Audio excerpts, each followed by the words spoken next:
I hate summer. Let's talk about it.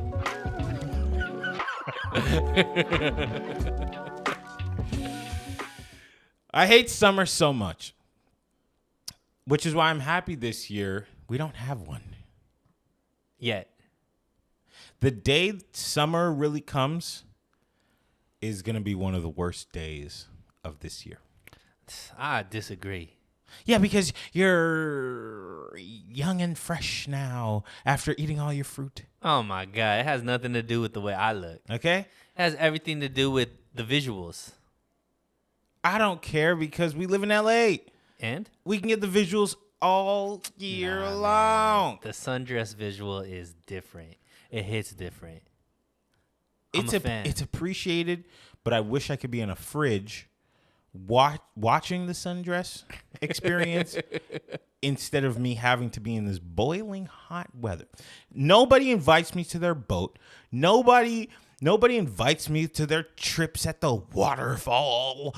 Nobody invites me to go outside of the gym. People always just tell me, you'll be ready for next summer. And guess what?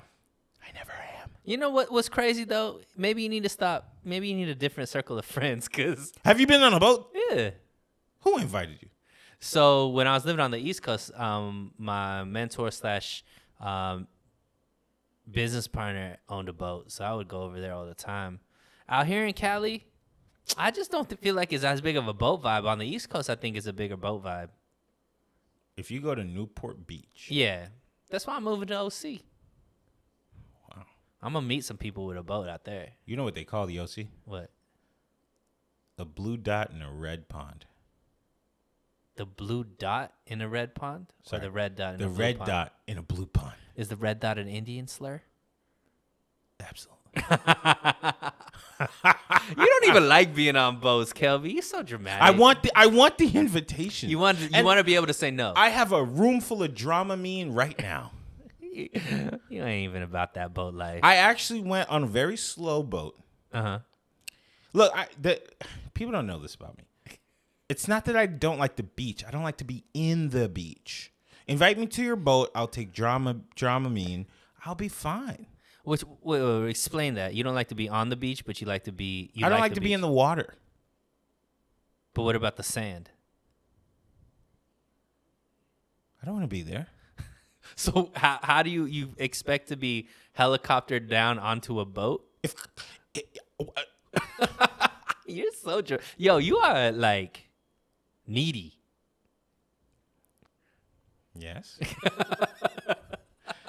There's so many ways to get to a boat. You get to a pier. Yeah. I went to the boat about 2-3 years ago. Walked right on up to it. No sand. You was on a boat? Yeah. And your Hawaii trip? I was on that. That was a terrible boat experience. I know. It was a lot. Yeah. I threw up everything I ever ate since '95. And you said you jumped off the boat, right? And you didn't have the best experience. Okay. I went to multiple boats. Oh, okay. Oh, look at you. Your Back little to back. boat But it tour wasn't in Hawaii. like it wasn't on purpose. It was just the way it landed, like the schedule landed. So what happened was, I did go on a boat. It was a small boat. They thought it was a surfboard. I'm riding all these waves. There's food in my stomach from 2008 is rumbling and shaking. I'm ready to puke my brains out. Oh, man. And then they put me on those thingamajigs where you fly in the sky with a kite or something, like you're a kite. And then I get sent back down. I step off of the boat. I throw up. Wow. I throw up for hours. In the ocean? No. I had more respect for too much respect for the fish. So I came off. I threw up in the trash can. Oh, okay. And then I tried to take 10 steps, and I threw up everywhere else. Wow. On land, in the bathroom, on the sand. Literally I threw up for literally 2 hours straight. Off a boat, huh? Off a boat. But it was like they were riding the waves and doing all this ridiculous stuff. So that happened. And the very next day, within 24 hours, first of all, I didn't know that I could get seasick. It's a potential thing I'm learning about myself, but I decided to take 5 Dramamine tabs. That's a lot. Yeah, I thought... Were you even coherent? There was a lot going on. There was a lot going on with me. Were you drinking too, or just not that day, but the very next day, I decided to do a shark tour. And So the boat experience didn't deter you from changing up the schedule. I done paid for it, baby. I done paid for it, honey. I'm going on that boat. I paid, it was like $190. Yeah. You better recognize. I've been looking it up because I know I'm going in a few weeks. So like I've been looking up all I the. could give you the keys. But everything's more expensive now than when you went out there, so it's probably even more. It's probably $192 now. Shoot. So I do that. I get up in there. The sharks are skinny enough to jump right on through the thing. So I thought I was gonna throw it right there out of fear. And then I get off of it, and I realize I'm still sick from the day before. Wow. And I've had now. This is off the 5 Dramamines? It's off the 5. The reason why I took 5, okay, the moment I got off the boat, I'm throwing up and throwing up and throwing up. People are like, you need to go take Dramamine pills. All right, for sure. I go take it. The pack says you're supposed to not feel sick within an hour. What's the dosage that the box said you're supposed to take? It said don't take more than 2 or 3 within 12 hours, something like that. So you took 5 in one shot? No, I did not. Oh. What I did do was I took 1. Okay. And then 30, 40 minutes later, I said, this clearly is not working out. Let me go take another one because I'm not having my Hawaii trip be ruined by some man on a boat wave thinking he was surfing me to death. So I took another one. Yeah. An hour passes by, and I'm still seeing Tweety Bird fly around my head. So I said, all right, I'm not doing this. I need to go to bed. I need to drink something. I need to go to bed. Mm-hmm. So I take another tab thinking in the morning, I'm going to wake up. I'm going to be like, I was totally over this. This is great. I'm moving on. I wake up and I feel like garbage. Oh, boy. So I take another one. Then I drive on to the shark boat. And that's when I said, I'm on that boat and I literally feel the food that I may or may not have eaten is rising to the top of my throat. So that's when I take the 5th one. Dang. And I get in the shark. It's all fine. Then I go to a luau and the top of my head starts sizzling and everything aggravates me. Now, I get aggravated easily anyway. Yeah. But I realized I was getting aggravated a little faster and a little easier than normal. So I decided to go get a $30 pineapple drink. I'm sure that helped your aggravation. You might be surprised. It didn't. I felt terrible. So I think you felt more terrible about spending $30 on a pineapple drink than the actual drink I itself. spent that $30. I said, I'm going to drink every sip of this. I took 3 sips and I gave it to a stranger. Wow. Because it was not popping. Like, I couldn't do this. So that's when I looked up. I was like, what are the side effects of Dramamine OD? and it said you're gonna feel like the top of your head is sizzling, and you're gonna have you're gonna buy your $30 pineapple drink. No, it's gonna be like your attitude. You're gonna be irritable, and I was like, damn. I actually felt sick for like 7 days. Dang. Yeah. How long was the trip? 4 days. Wow. Yeah. The rest of the trip was I fought through it. I even went to yoga on the beach trying to get right. With God. Because I was like, let me pray this out. Let me do a mantra. Yeah, I couldn't figure it out. Yeah, the mantra didn't work. That mantra didn't work for me. I should have done power yoga. So, Bikram. Yeah. So, I'm excited for you to go back to Hawaii. I was actually thinking about taking a trip out to Hawaii, my lonesome. Yeah. Yeah, Kauai. Cool. I'm gonna be on in Honolulu and Waikiki. You about to knock them out? I don't know what that means. For sure. I actually have no plans as of yet, so I'm gonna just figure everything out. Buy your stuff early. Yeah. Buy your stuff. Get on Groupon. Get the Go Wild Pass. It's pretty expensive out there. Oh, everything expensive in Hawaii. It's more expensive to be homeless in Hawaii than it is out here. Even the homeless people are like, yo, this sidewalk has never been this expensive. Wow. It's expensive because they got to import everything. Yeah, but I'm talking about like the actual excursions. Are they cheaper? Expensive. Really? Every little thing is $190. No, I'm not even exaggerating. But that's what it is online too. Oh, okay. You're saying that Excursions. to buy it online. Yeah. Yeah. It's 190. It's Yeah. 200. Yeah. That's what I'm saying. It doesn't seem like it's that much of a deal. I don't think it's gonna be that. Oh, much I more don't know expensive because I out bought there. everything early. Right. The reason why I tell you to buy everything early is because people are going there on vacation. It's summertime. They're trying to get away from this nasty weather and cold. Right. And in LA and in New York, weather's real crazy. So they're buying their excursions quick and fast. So I can't imagine you going to an excursion and they have an opening and then for it to be cheaper than it is online That's or true. the same exact price. But the cool thing is I'm going out there for work purposes. So like one thing that I've already learned is that people from the island or that live on the island are extremely hospitable. The itineraries that some of these agencies that I'm going to work with out there have already sent me, like, they've already jam-packed my week with them. Like events, dinners, breakfasts, like all kinds of stuff. I'm just like, wow. And then the next agency, he already said, hey, you're giving me a good excuse to be a tour guide, and I'm going to take you to places that even the tourists don't get to see. I'm like, all right. So I know what those places are.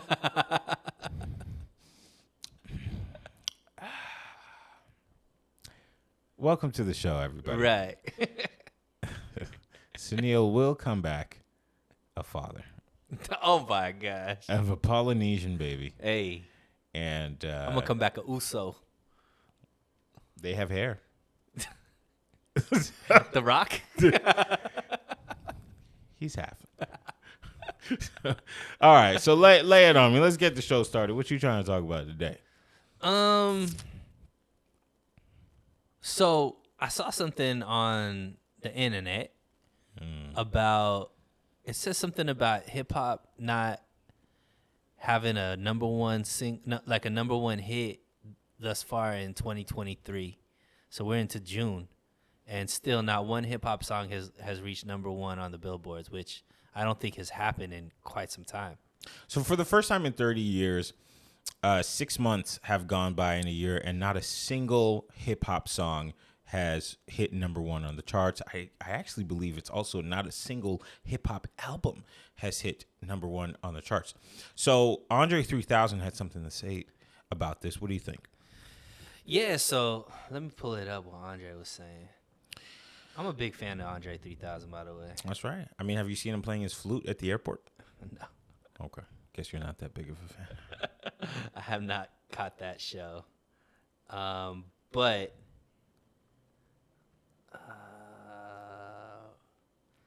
so this is Andre 3000. He said, hip hop don't have no fresh energy, none at all. It's money driven. Everybody trying to make that check. Nobody putting art into their albums anymore. Andre Benjamin. He signed his name. Nah, I'm just out. It said Andre Benjamin in parentheses Andre 3000. Okay. I was gonna say. You think that? You think hip hop's dead? If, I don't think he said if hip-hop. old heads are signing their names on things like we don't know what their handle is, then yeah, it's pretty much dead. Nah, that was a meme that was created off of it. But I don't think he's saying it's dead. He's just saying that, when we were growing up, I think there's always like people trying to be different, people trying to be new, and I think there was that. I think now it's all kind of sounding the same to certain people. Like there's NBA something, YNM something, Lil something, Young something, and they all sound the same. They all using the same producers, and everything sonically sounds the same, lyrically sounds the same. And I think that's why like a guy like J. Cole could come out and do so well because he sounds different, or Kendrick comes out and drops an album, and even if maybe it's not like the greatest album, because it's so different from everything else, people just elevate it. So they're saying it's because the big dogs in music have not released all year. And let's just go ahead and put that out there. Who's the big dog? I mean, the big three is Drake, Kendrick, Cole, right? Jay-Z would probably be in there too. Kanye. Jay-Z is gonna put out a song that's gonna hit number one?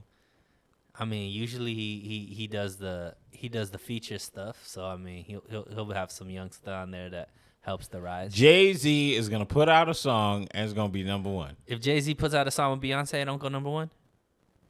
With Beyonce, maybe. Jay-Z be having somebody sing the hook that's gonna be a big name person, right? It's a maybe for me. Okay. Let me think. When did God Did come out?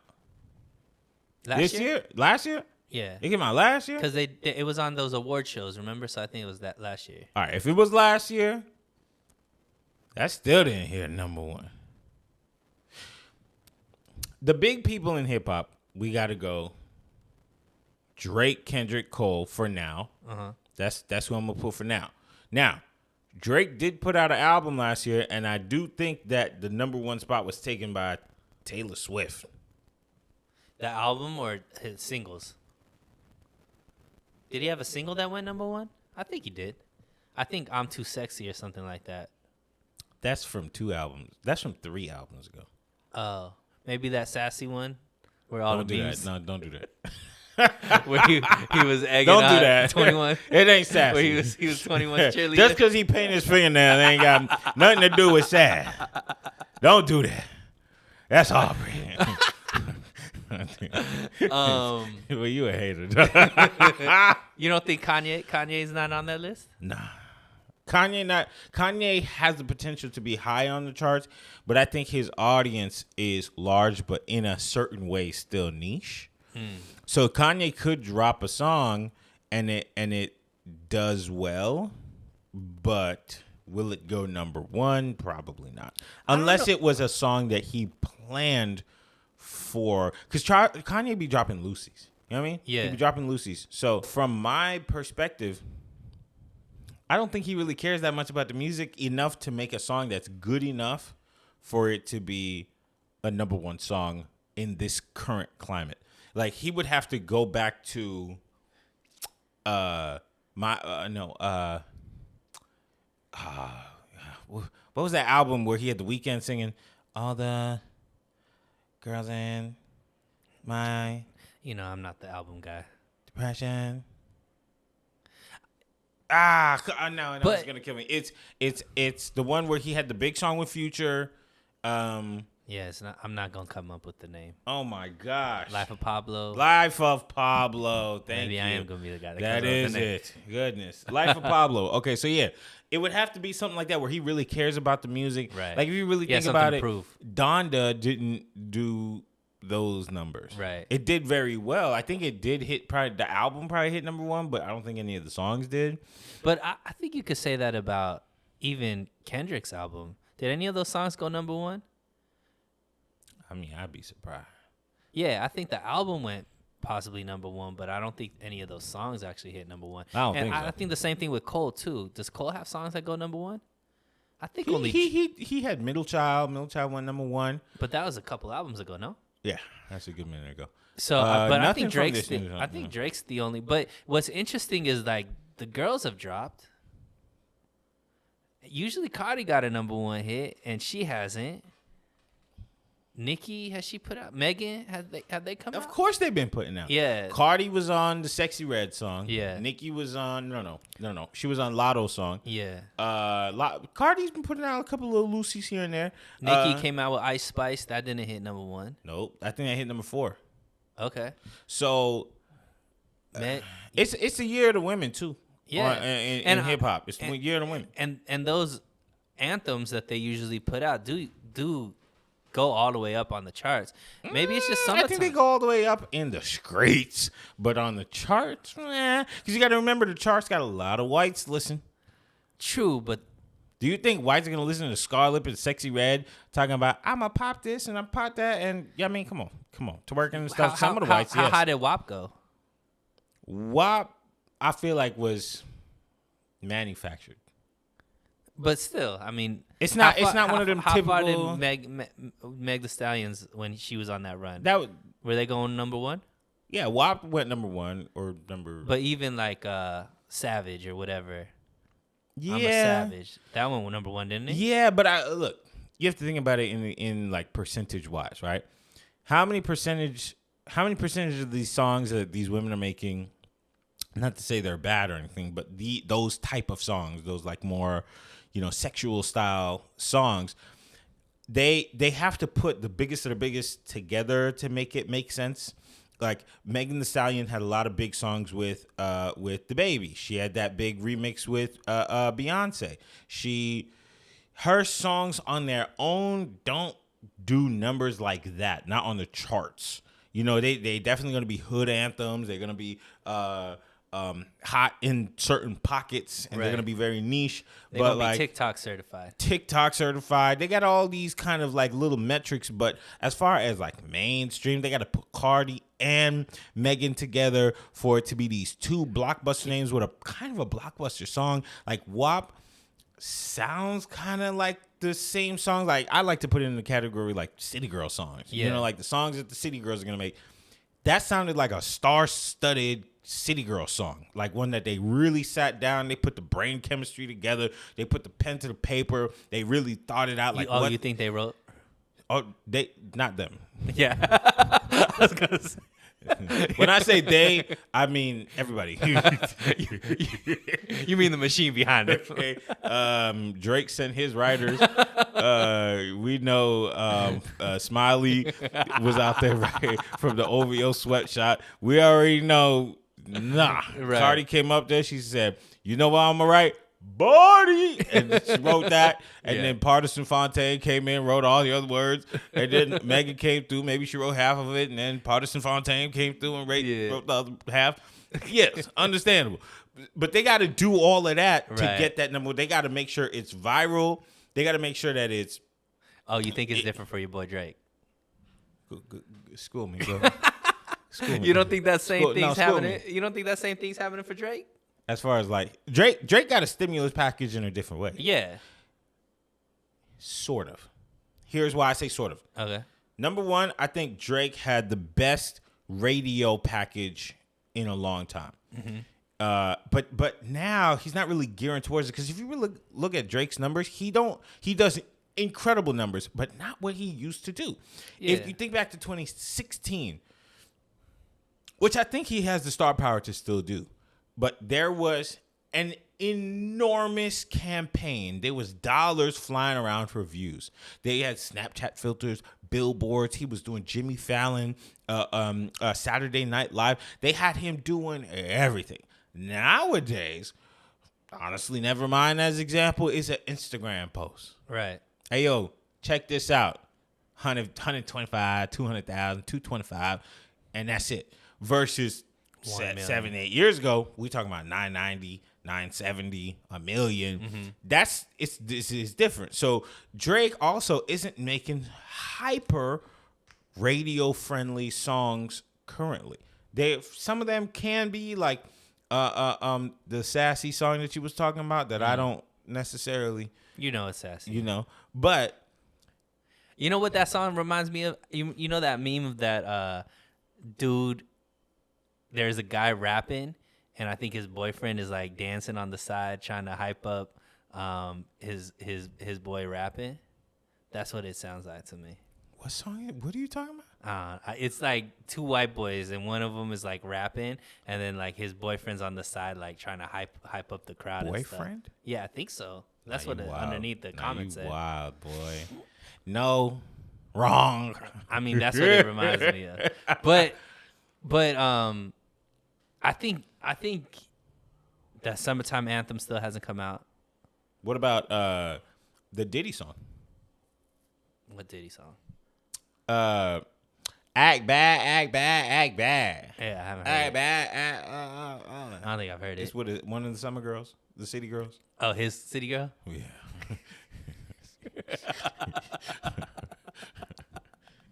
Yeah, I mean, I think Drake needs to say that. I mean, honestly, I don't think Kendrick puts out a joint that goes to number one unless he goes back to his Mad City, like what he did. His last album I liked, but I don't think any of them are like. Didn't. I did.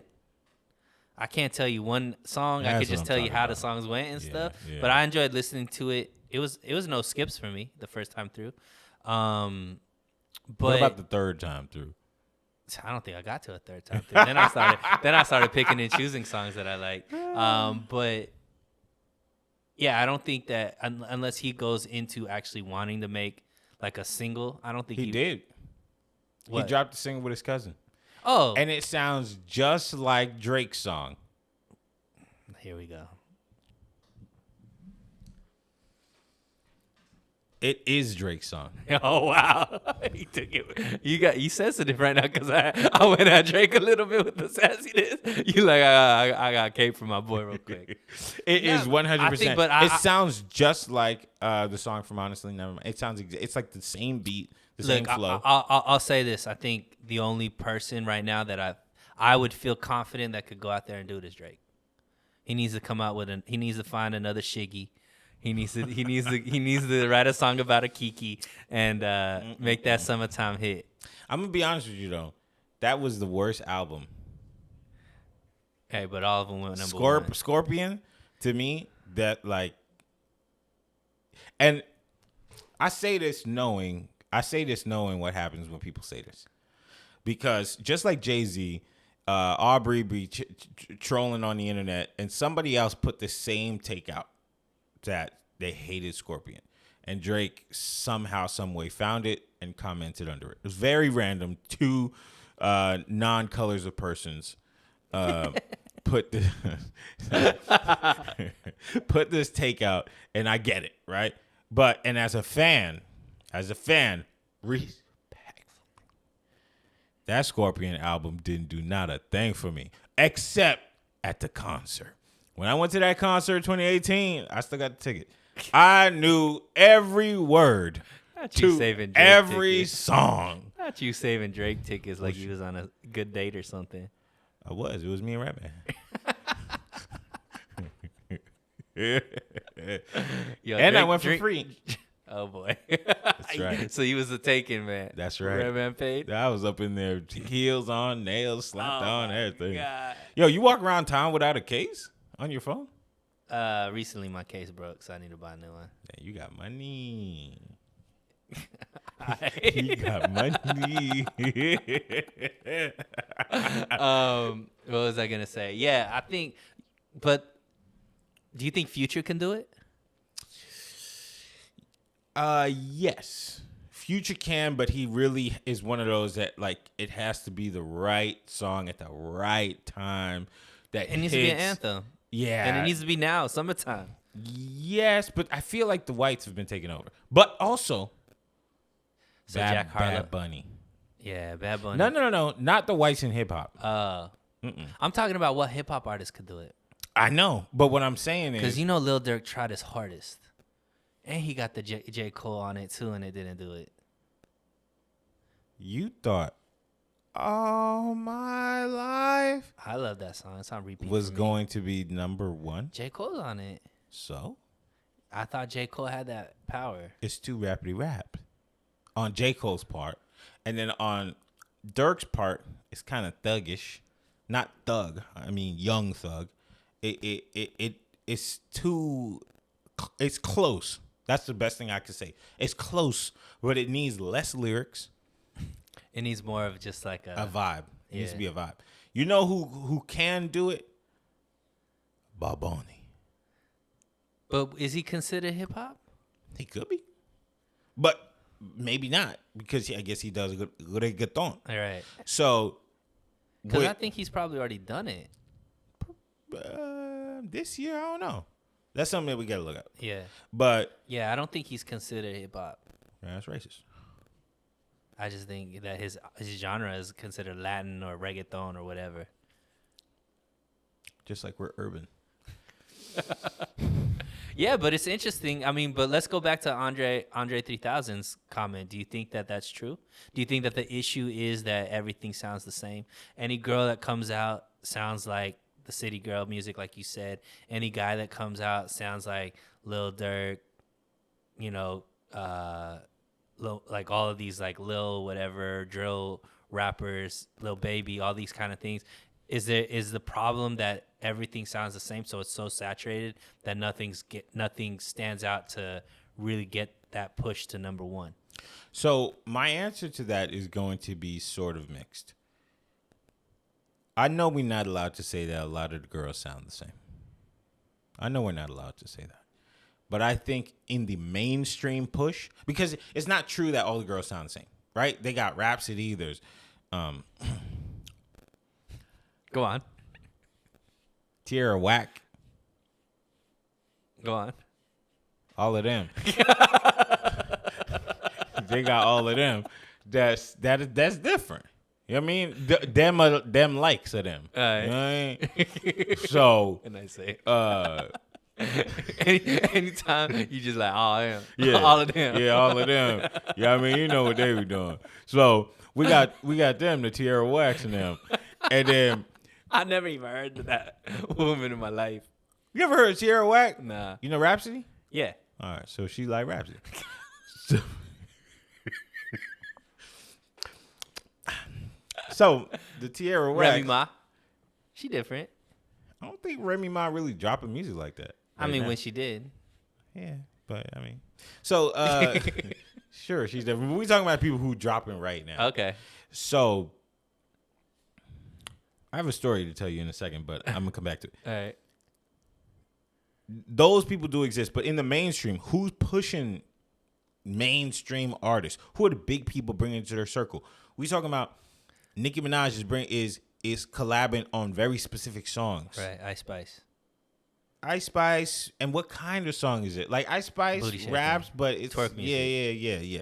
And then you got Cardi's with Lotto, and they're doing the same similar kind of thing. So at the very, very top, where these numbers fall off, they are kind of going based off of the algorithm. Like, what are people trying to listen to? What is they trying to shake their butts to? And I get it, because a lot of it's the season for butt shaking, but also It's been like that for a long time for women's music. What I'm saying, I agree with you. I think an Ice Spice song can be sung by Meg Thee Stallion and you won't know the difference. Like that it came from. I ain't say that. I'm saying that.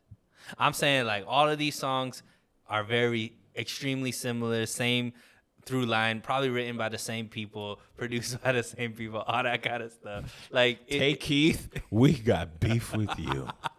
But yeah, and I agree. I think that Andre 3000's onto something. Yeah. So the deeper part about it is, yes, we are in computer making generation right now. We're making AI music that computers are telling us this is going to be good, this is going to work out. Numerically, it's all working out. But the problem with things being hypercentric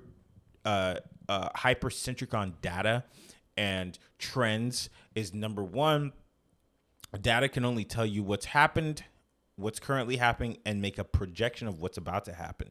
It could be wrong, which means for the first time in a long time, our market share of hip hop has gone down. That means the demand is less than ever in a long time. So Could be.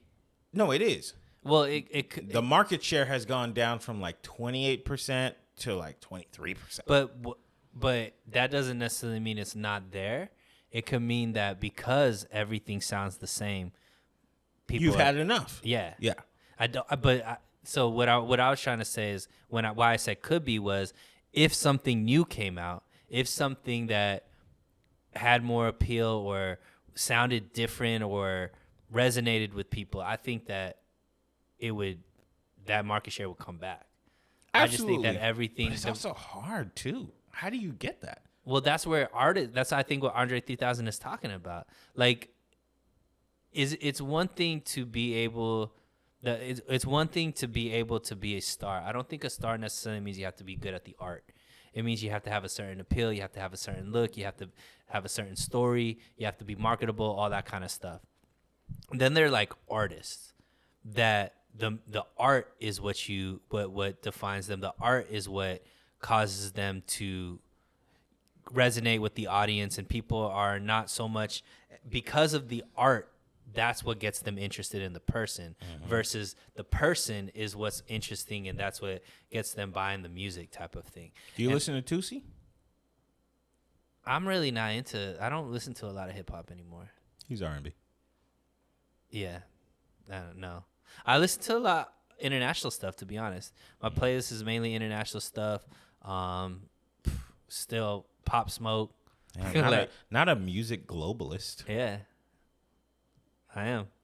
But yeah, so I agree with Andre 3000. I think that, and this could be the old Homer, like back in my day. Like I do remember music being different. Like music in New York was different from music in Atlanta. Was different from music That's in true. LA. Was different from music in Houston. You know what I mean? Everybody had their like thing. So you could like go. You could listen to Luda, and you could listen to even in Atlanta, like all of those guys sounded different. Andre 3000 and Big Boy sounded different than Ludacris, sounded different than T.I. Then you would go to New York, and those guys was like Dipset sounded different from DMX, sounded different from Jay-Z, sounded different from all those. And then you would go to like down south, and then there would be Cash Money. They sounded different than Swisher House in Houston and all that kind of stuff. And yeah, the Paul Walls and Slim Thug and Chameleonaire and all that kind of stuff. Then you would go a little bit up to St. Louis, and then you had Nelly and all them sounding different with, Nelly and Chingy and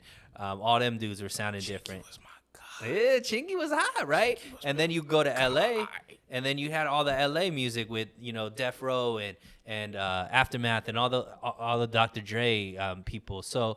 And then you even go to the Bay, and the hyphy movement was way different than the down south LA music. So like, there was so much different stuff. Whereas now it's like a song It that all comes sounds out, like Atlanta. song comes from Chicago, comes from Philly, comes from New York, comes from Atlanta, comes from Texas. They all sound the same, man. They all the mumble like with melodies, and it's talking about street life and all this kind of stuff, and it's just like. That's why I think people are just like, well, is this Lil Baby? Is this Da Baby? Is this, Lil Durk? Is this Lil Mabu? Is this like, who is, they all, it's all the same. And I think you get the same, is this Meg Thee Stallion? Is this Ice Spice? Is this Cardi B? Like, all of it is just like, is it the same? Versus, dang, that's a Chingy song. That's a Nelly song. That's Andre 3000. That's T.I. That's Ludacris. Like, you could tell the difference between artists because they weren't all making the same music. So you're saying hip hop lacks identity, individualism. There it is, because I think it has an identity, which is the problem.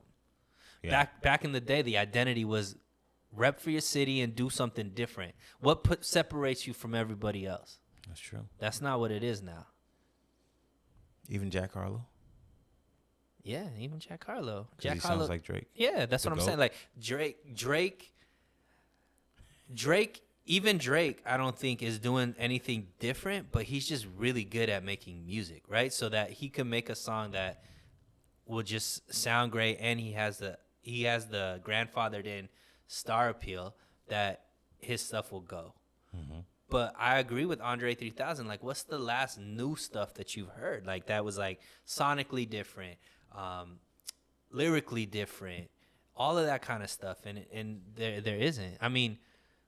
Yeah, everything's like the same, which is why I think that this could be a year where there aren't too many number one from the hip hop genre. That's kind of sad. Is it? I think it needs a reset. It's sad only because, first of all, I always stand with the business people. Mm-hmm. I think without that, we don't have all that we have from it. But on the other hand, did y'all over business hip hop? Did y'all over data it? Did you over trend it? To the point where now it's just a factory. Could I ask you another question too? No. That I wonder. I'm asking you because I know you look at the trends and stuff like that. How much do you think the artists are a little shook right now because of all of the court cases that have been coming up with hip hop artists? How much do you think now this is like, I need to figure out a new way to make music, and it's just a down period while people are figuring that out because they know that I can't do the same stuff I was doing before because now, they throwing Ricos on everybody. Well, you know what they need to do? They need to rap about having fun and dancing. Right. It's the honest truth. They need to just rap about having fun and dancing, and also love. Like, it's the universal language. Music is a universal language, but then if you want to get into a deep conversation, talk about love. So a lot of that is missing. There's a lot of rappers like maybe Big Sean that get deep into it, but I think his cadence doesn't really match a hit record. I don't necessarily know. You know who needs to save us? Soulja Boy. DJ Khaled. Oh, so put his spine. That put like a shake in my spine. You telling me who could make a new dancey song? Soulja Boy could make us a song. DeAndre Way. Yeah, that's who. It's like Soulja Boy save us. Where is honestly, Soulja Boy? like, embarrassed that I didn't think about that. Soulja Boy. He actually just dropped an album last week. He did, and he tried to put it up against Dirk and put it up against who else was running at that? The NBA YoungBoy. Boy, his 98th album that week. Maybe Soulja Boy did his best and he couldn't. Drake, I hear that you're trying to work on an album before the tour starts. The tour starts in 10 days. I heard that J Hus song. Drake's been getting it for that verse. You don't like it?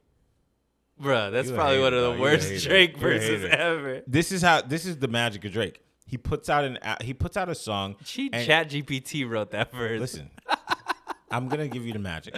All right, do it. Because I remember listening to the Head in the Clouds album. Okay. Mm-hmm.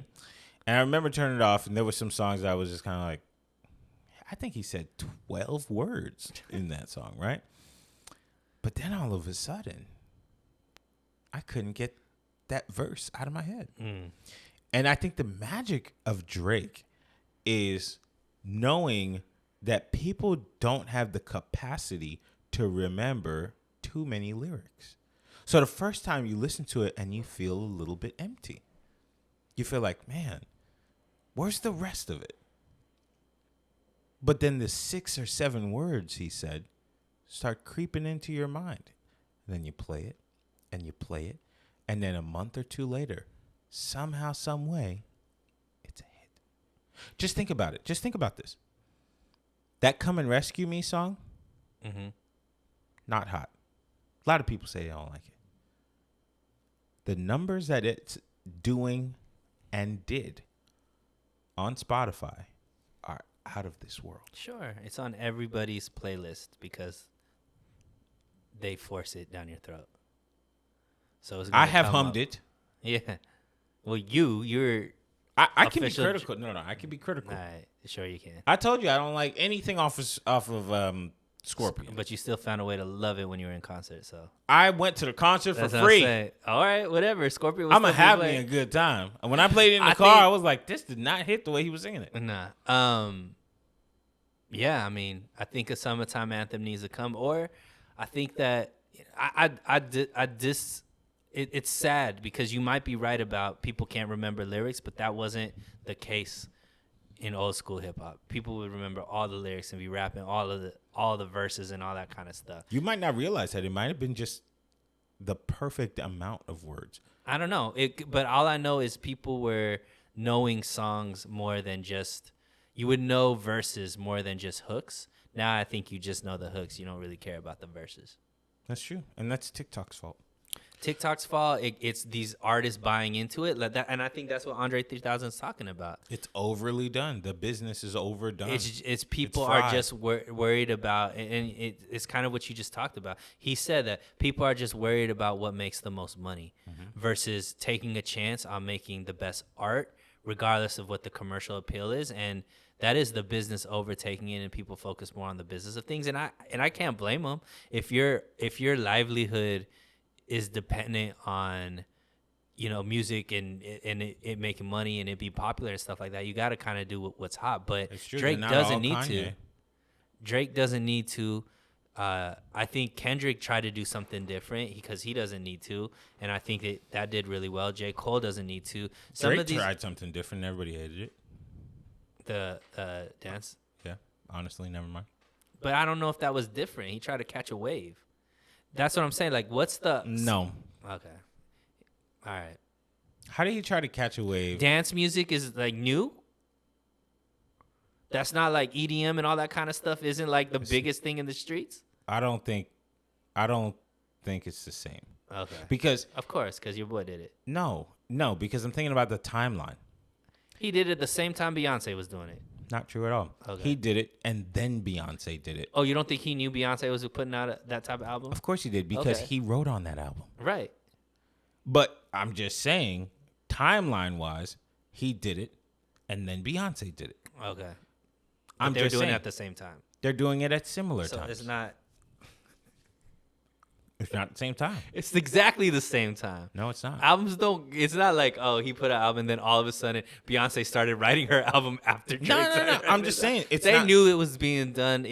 Both of them are the industry people. Like everybody knew it. They were like, "This is the move. Let's do this now." It's not unique. It's not like this started a trend. That's what I'm saying. Like that trend. Like the last trend is what, Chief Keef? No. The last trend is when you say the last trend, you saying Maybe it's the Atlanta, it's like, probably Pop Smoke. but Pop Smoke is a lot of Chief Keef. Yeah, it is. And then, but maybe the I don't know what came out first, the Chief Keef stuff or the Migos stuff. But those are like the last two kind of things, and then everything else is that. So you're saying everybody is a child of Future? No, I said Thug. Chief Keef and I know, Migos. but Future came out for them, and Sure. Chief Keef has an element to him that kind of sounds like Future, and Nah, Chief Keef was before Future. Chief Keef started his own thing. Cap. I don't think that's anything to do Not with true. anybody else. You could say not true, but no. Future is before Chief Keef. But Chief Keef's sound, that drill, whatever, from Chicago drill. Yeah, It Chicago. just sounded drill. like UK drill. Okay, but whatever it was the first thing that he was the first person to make it huge where now everybody started doing it. Who is everybody? You can list any artist that came out of Chicago and then any artist that came out of New York that's been doing the drill stuff. They all sound the same. I feel like New York drill and Chicago drill do not sound the same. It's all based off of the same stuff. Well, with that being said, Shaq be in people's DMs. Did you watch that new video with that girl? That ruined her life. It did, and y'all stop playing with her. Yeah. Okay, I love her. She's a beautiful woman. Okay, but she's a good God-fearing God-fearing, woman. that's the thing. She ain't for the streets. Okay, y'all leave my girl alone. Cause when I see y'all, What you gonna do? I'm gonna pray. It was such a sad story. But anyways, for people that don't know, talk about it. So, Shaq met a girl working at Home Depot. Right. Now I don't know what she was doing there. We wasn't communicating at the time, but I don't. Based off of her apron, she's either in the garden or in paint. I believe she said she was in paint. Okay. So now that we know that she was in paint, we don't know exactly where this girl was. But Shaq DM'd her. In our opinion, not Sunil's, but in mine and academics, Shaq was shooting his shot. Yeah. He was doing an old man shooting his Yeah. shell, like tell your boyfriend. Tell your boyfriend. You know, tell all "Oh, your I don't have a boyfriend. Yeah, but exactly. You know, she said the wrong thing. Yeah. She came out, she said, She's I like- sure will. She shut that down real quick. Shaq probably got the turf. Yeah, What you Shaq's mean? like- Why you say that? Did you not see me out here with Brittany Renner 2 weeks ago? I'm trying to slay. Okay. I'm in my hot Okay. uncle's summer. So she posted that, which I think is weird. So she posted that interaction between her and my uncle Shaq. Why do you think that's weird? First of all, I am not a fan of people posting direct or private messages to the world. Sure. On but- average, unless it's something really dangerous and you need to share it with somebody, or even if it's not, like, even if it's dangerous, take it to a lawyer or take it to the police. But I think she messed up her bag. Like she messed up her bag. You out here sharing. Could be, but I don't think like. So I could understand if it's like this is somebody who gets this all the time. Clearly, she's just a regular girl. Yeah, but and then I all mean of a to sudden, say one of the most famous people on the planet is in your DMs. I don't think she's been getting hit. Like she's not one of these rotation girls. We clearly know she's not one of these rotation girls that's it gets this all the time, right? Right. So well, we now know Devon Franklin about to get up in there. But if some famous person was in my messaged me, and they have certain famous people that have messaged me on Twitter or whatever it is. Absolutely, it's like, oh, I just got post hit. it. I mean, I talk about it. I see all the time, like when somebody retweet, if a famous person likes my tweet, or if a famous person retweets my tweet or something like that. It's like I'm telling people, and I'm showing. I'm like, yo, I just got retweeted and all that kind of stuff. That's a public thing. I don't like private conversations shared publicly. I understand that, but I could understand why she did it. I don't think she was doing it for clout or anything like that. She 100% was doing it for maybe, clout. but in the sense of that's like a huge deal to me. I think if I'm just a regular person and I got all of a sudden somebody like that is messaging me, I think that I don't find it wrong that she did that. I don't like it for any women. I see it all the time on Instagram, people sharing their private text messages and DMs in their stories. What do you want us to do with this information? I think it's hella corny. But bypassing that. Right. She shares this. And of course I'm upset because we've been in a relationship for at least a couple of minutes. And for you You mad at her or mad at Shaq? No, Shaq got to do what Shaq got to do. She's supposed to have more respect. You wouldn't even know she existed if it wasn't for Shaq. No, that's my guy. That's why. I respect it. But so she does that, and then she gets backlash. People want her to do an OnlyFans. I don't know if she got backlash. She got backlash because I think people because she's beautiful. She's a beautiful girl. Yeah. And it started trends, right? It started the whole regular job beauty, and so all these girls started trying to take pictures of them in their, Wendy's outfits and sure. Burger King and all this kind of stuff. And then obviously the internet, she got some kind of backlash for it. I think I say that because I saw her video with her saying that people are stalking her. She had to quit her job. She had to move. But I don't know if that's backlash as much as now she's the it girl. So it's a reaction. Yeah, reaction to her, and obviously she probably got a whole bunch of eggplant pictures and all this kind of stuff because the internet is a nasty place. She should have posted those. But clearly it gave her the type of attention she wasn't searching for. Sort of, because she is a content creator. Yeah. But I think that's what she was saying in her newest video. I don't know if you saw it, but that fly is really got your attention. But she, in her new video that she put out, she said people are doxing her, putting out what Home Depot she's working at, so she had to quit her job. She's like, the type of attention I'm getting isn't the type of attention that I'm looking for. As far as I'm not getting any brand, brands aren't approaching me, and even though it'll help my platform because she has a faith-based clothing and makeup and all that kind of stuff that she does. Yeah. But she's like, okay, I got to get a new job. I got to move to a new city and all this kind of stuff.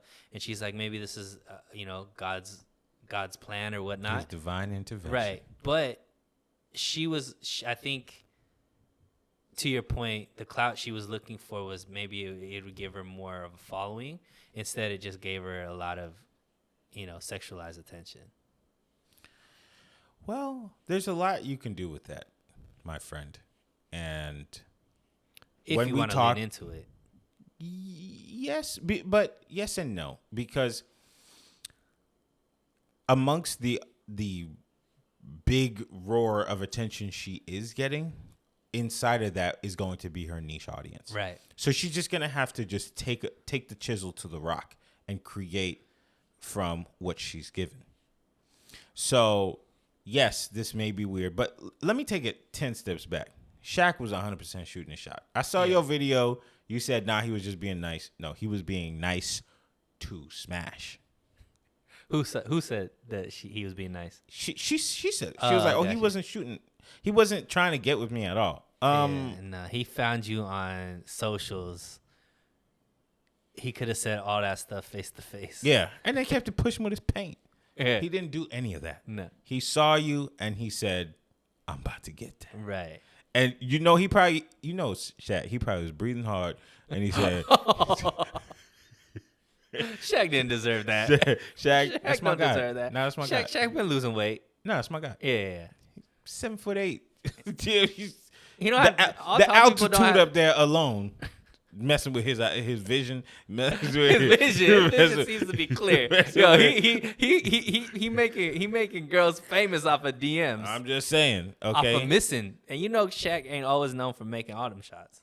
Relax.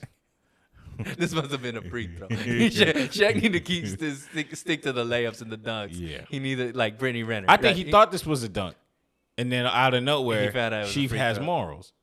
He found out it was free throw. Yeah. So She thought he saw the Home Depot on her chest. He's It was like, I could change her I life. could get this I one. could. He was probably like the change her life playbook. He like let me slide into these DMs and get the oh wow ooh wah, and then hey, I should take you out. You want me to? Is there any business idea that you need me to fund? business idea. Have you ever been to Paris? Have you ever flown private? He was ready for all those, and then she was like, "Sure." My girl, and sure she's not gonna take Nah. that. She's not gonna. She's like, I'm in a relationship. with Jesus Christ, Yes. Jesus of And Kelvin. Nazareth. Come on, you better say it right. You better get it right. Me and home girl, What's her name? homie. I call her Queen. I call her homie because we best friends. Oh, okay. Yeah, Y'all started. Y'all been in the foundation That's how we do it. through Good- prayer and good conversation. A lot of the conversation, yeah. A lot of the conversation. Where the first date gonna be? Where you gonna take her? Gonna be. Oh, where'd that first date go? But right now it's in the metaverse. Oh, y'all avatars are just dating right now. Yeah. But once she get the notification, it's over for her. Hey man, hey girl, keep your head up.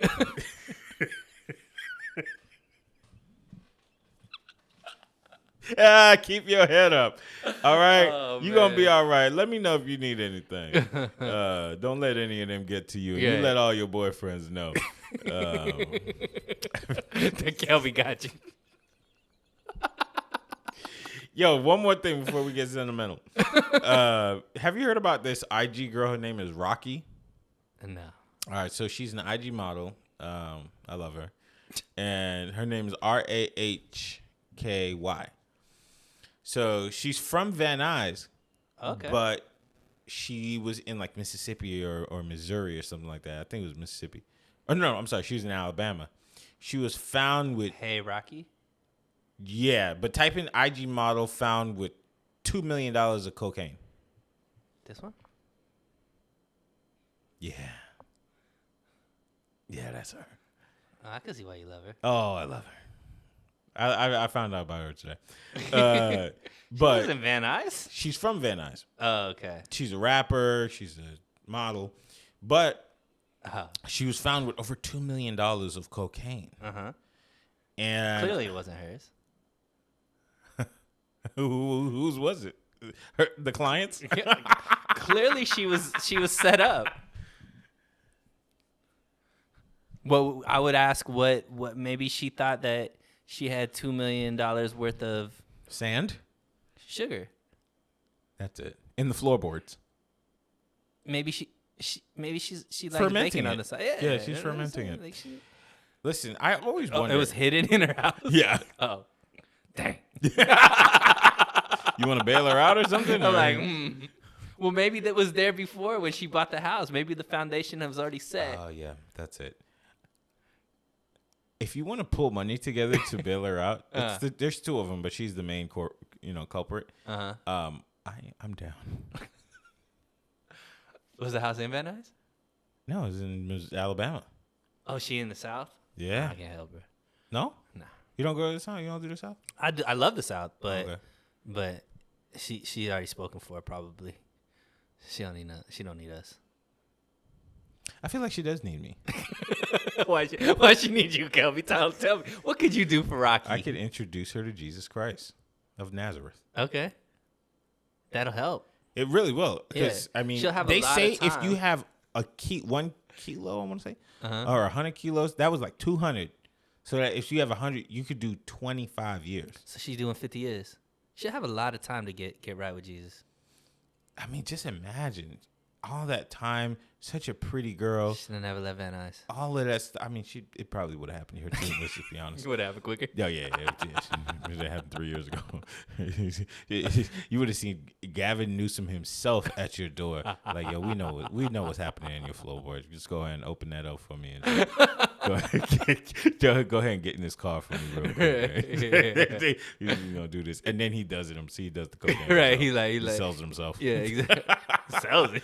Yeah, Uses it. allegedly or something. Whatever we're talking about here. So yeah, prayers to Rocky. We love you. Yeah. You don't love her? Keep your head up. Yo, Tell all your boyfriends. Yo, stay dangerous. Yo, Shaq ain't up in her DMs. Nah, he probably did. He probably is. He's Right. like, you need bail. That sounds nasty. Yeah, that's Shaq. All right, what else we got?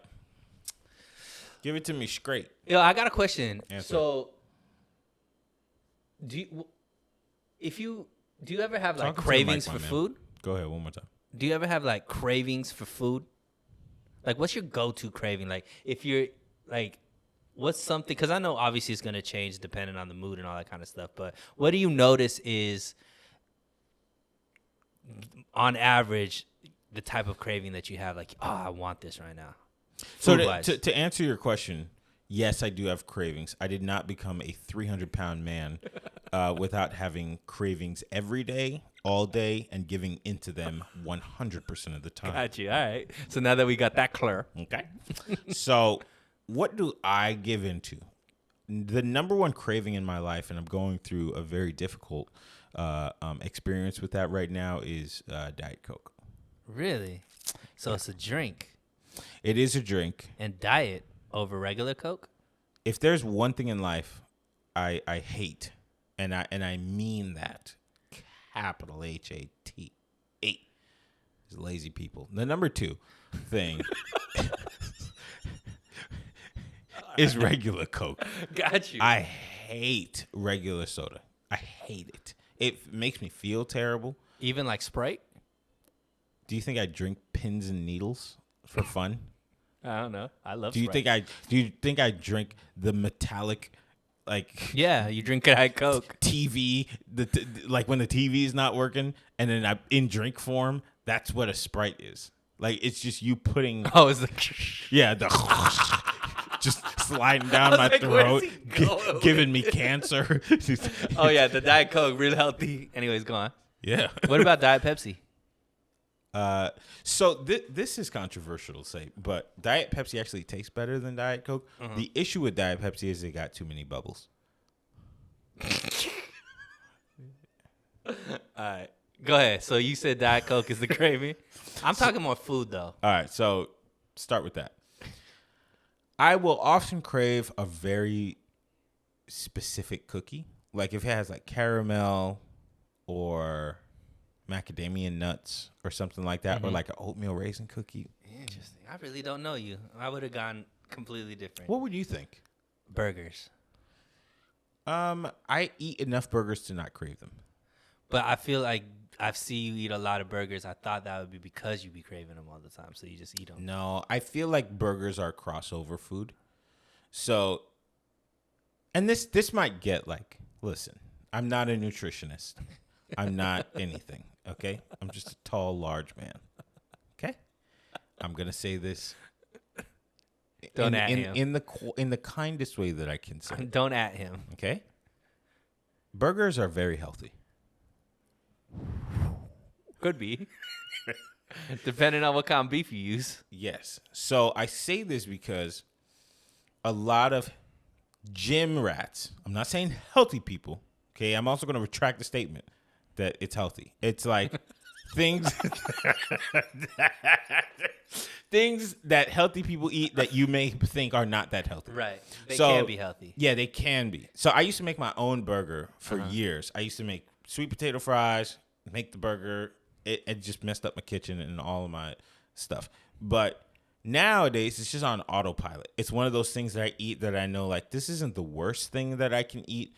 Like, the fries technically are way worse than the burgers. Mm-hmm. You see what I'm saying? So I will try to avoid eating fries and then eat a burger because I know, like, okay, I can eat something bad, but for the most part, this is just meat and, like, a little bit of bread. And bread doesn't... Depends on where you're getting it from, too. Yeah, that also matters. Because I don't know if all these fast food places are really using meat. Well, you know what I've been eating a lot lately? What's that? The potential sponsor of this episode, maybe one day, sort of, kind of. Heart House. I go to Heart House. I eat. Oh, is that Kevin Hart's vegan Kevin thing? Hart, vegan plant-based thing. So I actually just had a plant-based vegan burger right before we started this. Tastes good? Oh, I think it's very good. Nice. I think it's very good. Now, vegan don't always mean healthy either. It doesn't. It has pounds and pounds of oil. Yeah. But it's the best kind of oil. So I'll say that. But I have 32 sweet teeth. So cookies, Diet Coke, Diet Pepsi, Diet Dr. Pepper. Ooh. Candy? Any candy? Gummies. Okay. The issue I realized with gummies is, though, I started eating the full pack of gummies, and then the feeling that I had when I had Dramamine overdose starts creeping up on me. And I don't know if it's my age or whatever, because I used to be able to eat packs and packs of gummies. Mm-hmm. Now, the other night, like 2 weeks ago, I ate a pack of such delicious Twizzler gummies. And then Twizzler gummies. Wow. They're coming out with everything nowadays. I ate that, and then I went to sleep, and I woke up with like a hangover. My throat hurt. It was just like a mess. So could be the pounds and pounds of sugar that you be eating alongside of all that. I don't really eat crazy sugar like that. Well, like the Diet Cokes and the cookies and all that. I don't eat cookies very much. Oh, okay. No. So and plus, this isn't a shaming episode. This is just what you crave. Yeah. So like, I'm pretty good about not eating a lot of cookies, mainly because I think the result of me eating a lot of cookies, I can feel it.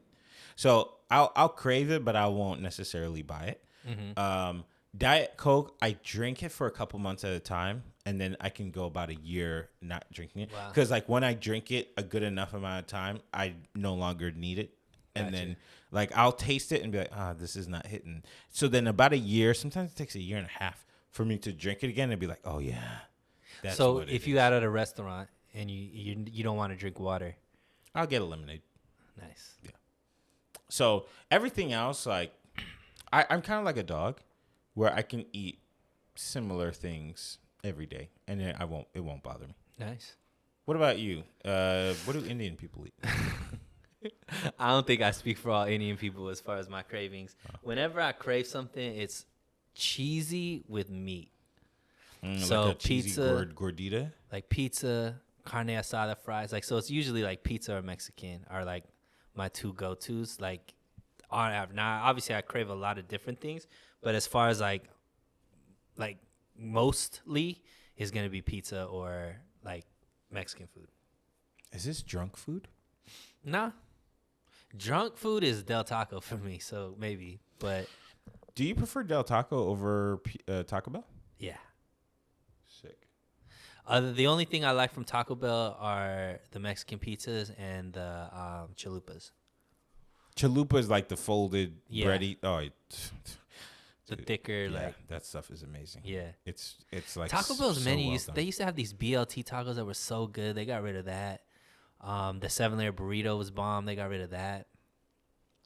So I'm glad they brought back the Mexican pizzas because I actually was not eating there at all till the Mexican pizzas came back. I go through phases with Taco Bell where I can eat it a couple times in like a few weeks, and then after that, I'm like, okay, I'm done. Because Taco Bell to me tastes like a corporation made it, and it's like such an odd thing because it's like so perfectly made not perfect in the sense of like it's perfect food. Yeah. But it just feels like a machine. Yeah. Put this together in like I had 7 teaspoons of this, and then I had, and it just like is so like formulaic. Yeah. That I feel like this was made by an AI bot or something like that. It's just like versus Del Taco. I feel like I know somebody was back there like messing this up because they did.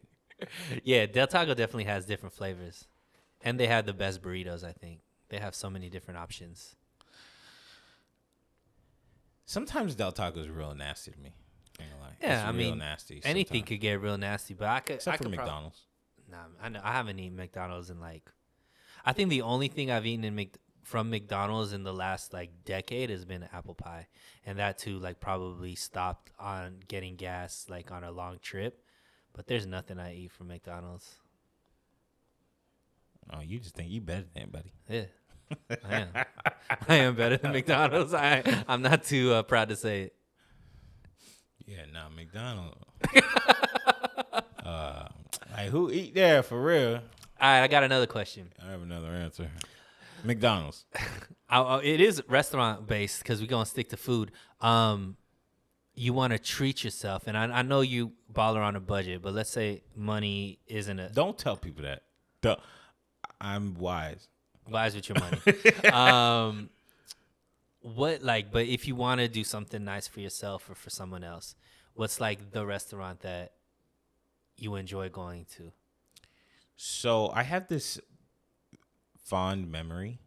Hey, yo, editor, clip this. So I went to San Diego one time. Okay.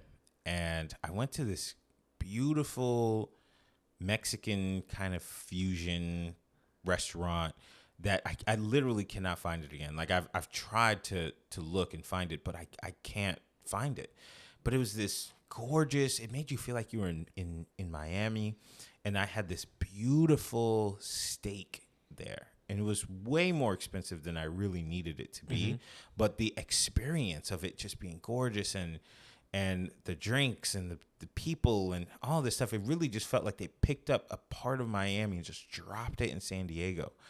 And that to me, like the food was fine enough. I'll say like it was fine dining, but it wasn't like. It was the ambiance more. Yeah, like the vibe of that place was just so incredible. It's a place. It's like a night that, oddly enough, I've had a lot of dreams about. Wow. And I'll wake up like wanting to be there in that exact experience, but I don't remember the name, and I don't know where it is. But it was just. Do you know any factors that the audience might be able to sleuth their way into if you give them some details about what the experience was like? Yeah. So if you have a full-time job and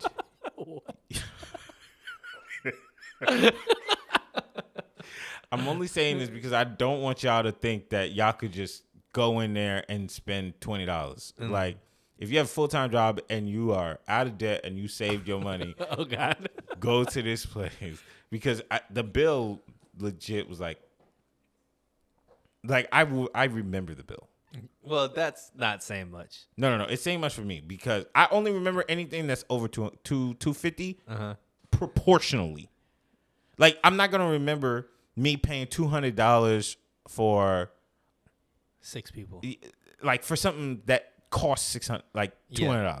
But if I know, I was like, damn, this piece of meat costs this, I'm gonna remember it. You know what I mean? Okay. So I remember the bill, and this ain't. You know what I mean?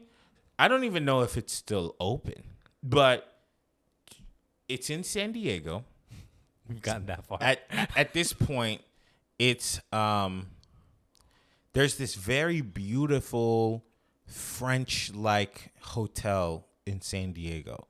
It's about 15 minutes from this hotel, and there when you go in, they have these ropes that look like pirate style ropes. They're very thick, and there's a restaurant in Miami that has this similar design, but the ropes, like they lace the ceiling, so you kind of feel like you're in, almost like you're in a very fancy boat, but it doesn't have nautical vibes, but it's just gorgeous. Everything is very golden in there, and you go in there, the bar is humongous, and then you just go in, the steak is just a different level. Like, I got a steak on there that's price tag was just out of this world. I probably put that on a credit card, but like, I think I took a video of it. Just the steak literally looked like they went in the back, found a cow with a name, and then was just like, today is your day. And they made it right then and there. It just, like, if y'all just think about that, it was like a Mexican-ish restaurant, because they serve steak, like traditional steak, but it wasn't like carne asada. You know what I mean? Interesting. That's great. Like, the restaurant I told you about, you don't know the name. You don't know how to send anybody there. Go ahead and keep talking for a second. I'll find it.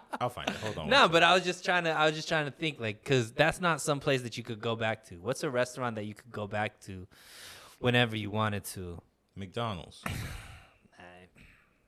Keep talking. Go ahead. What's your spot? I'm gonna find it right now. This is the steak. I found it. Bandar. It's at the Westfield UTC in San Diego. And I'll figure it out. So for me, it's not this one, Bandar restaurant. It might be. Well, it might be. It's in Gaslamp. It's in the Westfield. So I don't know. I don't know. But so I think when it goes to like restaurants, so I'm usually going to restaurants when it's like a date night, I would say. Yeah. Or like family. So like El Torito? Nah, El Torito's nice. Mexican. I will never get tired of Mexican food. So if I go to a nice Mexican restaurant, somebody wants to take me out to a nice Mexican restaurant, or I end up at a nice Mexican restaurant, and they take you to El Torito? El Torito's fine with me. I'm basic, but if I'm going to a restaurant, Indian can always be a thing. Nice Indian restaurant, I'm always down for. Italian, or sushi. Those are probably the 3 spots. Oh, you want the generic? No, but I mean, I don't, because like there's this restaurant that for Indian, like if I'm out here in LA, I'm going to Spice Affair in Beverly Hills. Go ahead. That's the Indian restaurant we going to. Hill. Yeah, it's nice. You got full time. Shout out Spice Affair. If you want to sponsor this episode, like reach out. Hey, you got a full time? You know I got a full time. Come on. Yeah. And you gotta have a full time to go there. It's not one of them. It's not one of them like you gonna have some commas in your check. Let's just put it that way. Boy, we need to put an applause for this one. We got 2 brown and blacks. Yeah. We got a brown and black with 2 full times. There it is. Go ahead, Dan. Yeah. So that's a restaurant. Italian, I'm always trying to look for a really nice one. There was one that I went out to in Orange County. I forget the name though. It's off of MacArthur. It's a really nice Italian restaurant. I enjoyed that. And then sushi, I don't know. Like sushi, I'm just kind of, I don't think I've ever been to a really fancy sushi place. You've never been to, what's that restaurant in Hollywood that everybody Nobu? used to go? Nobu, no, the other one. Katana? Maybe. Katana is at LA Live, isn't it? I don't know. I think there's this might be too regional for some of our European listeners, but there is a restaurant that's very famous. It's in Hollywood. It's very close to Capitol Records. Yeah, I've never been. And I've been there one time. Nice. I was a part-timer at the time. That's rough. Ending up at one of those restaurants as a part-timer, it's rough. Somebody paid the bill for me. Yeah, that's nice. Somebody paid the bill. It's cool though. Like that is something that I think as I've gotten older, and maybe it's because of the obviously financial status has changed, but I'm not as opposed to spending on really good food. Like not all the time. Mm-hmm. Like 98% of the time I'm eating at home, like I'm making my own stuff. But I'm not opposed to like a nice restaurant every now and then. Before I was kind of like anti it. Even when I felt like I had the money, it was more like it just didn't. I didn't get it. But something to what you were talking about, the ambiance, the experience, and stuff like that, like it's definitely different, than being at El Torito. Let's just put it that way. That's why I was looking at you funny. I've been at El Torito 2-3 good times, and it smelled like mop. I mean, but I'm just talking about just a Mexican restaurant. I will always find something in there that I enjoy. I feel like Mexican restaurants are good, but I think there's too much of it around me. Yeah. And I know that like burritos and tacos are like the thing, right? Like something I see on every dating app, right, is like the responses of women, and it's always the exact same thing. It's like right under a picture of them with their dog. It's like, I love to travel, I love eating tacos, I love going to the gym, and I love going to the gym right after church. And you know what emojis go with all of them, right? Yeah. Like there's a taco emoji. There's that girl in the red dress dancing. There's the running one. I love a spicy marg and all that stuff. So I like get it. I get it. But like to me, Mexican food is cool. Like it's cool. I'll always be down to eat a quesadilla. That's my favorite thing. I'm always down for that. I'm not really a big taco person. I feel like the other side pops out when I start eating it, and then my shirt gets dirty. But like, okay, let me just run it down real quick. Who paying for these trips? Number one. Number two. Where's this conversation going to right now? Like, I don't know where in your mind you're taking this, but we are not on the same page right now. No, don't worry. I'm coming right back. I'm coming right back. And then, what's the deal with the tacos? Like, I get it, but stop, bro. This is like blasphemy for you to down talk tacos where we're at. No. They're cool. Like, it's cool. No, they're great. They've taken over a day. I get it. Okay, so they're not just cool. They're cool. No. They're beyond cool. For where they are in the zeitgeist or whatever they call it. What day is hamburger? Nah, see? That's what I'm saying. There's a day that of the week that specifically is associated with tacos. Name 3 taco places bigger than McDonald's. Taco places? Yeah. Probably not. There probably isn't. Okay. But what McDonald's is, that doesn't necessarily mean that tacos is not bigger than McDonald's. I'm just saying. They cool. They're great. They're great. Yeah. But people devise their whole Tuesdays after tacos. Okay. They're great. Thank you. They're cool.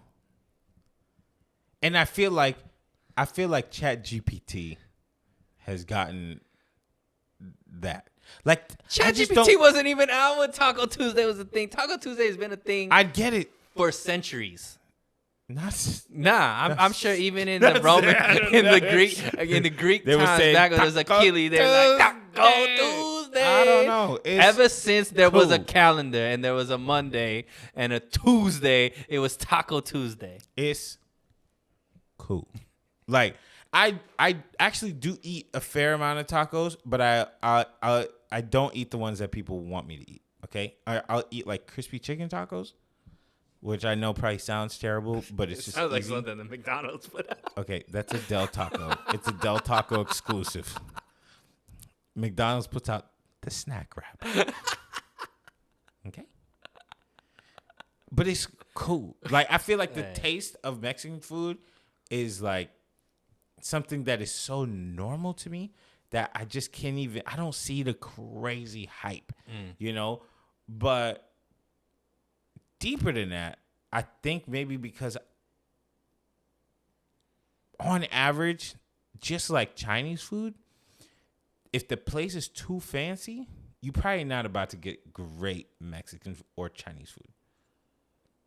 You feel what I'm saying? That. So, and I'm like kind of more into, I'm getting into more in that experience bag. They're gonna do fusion.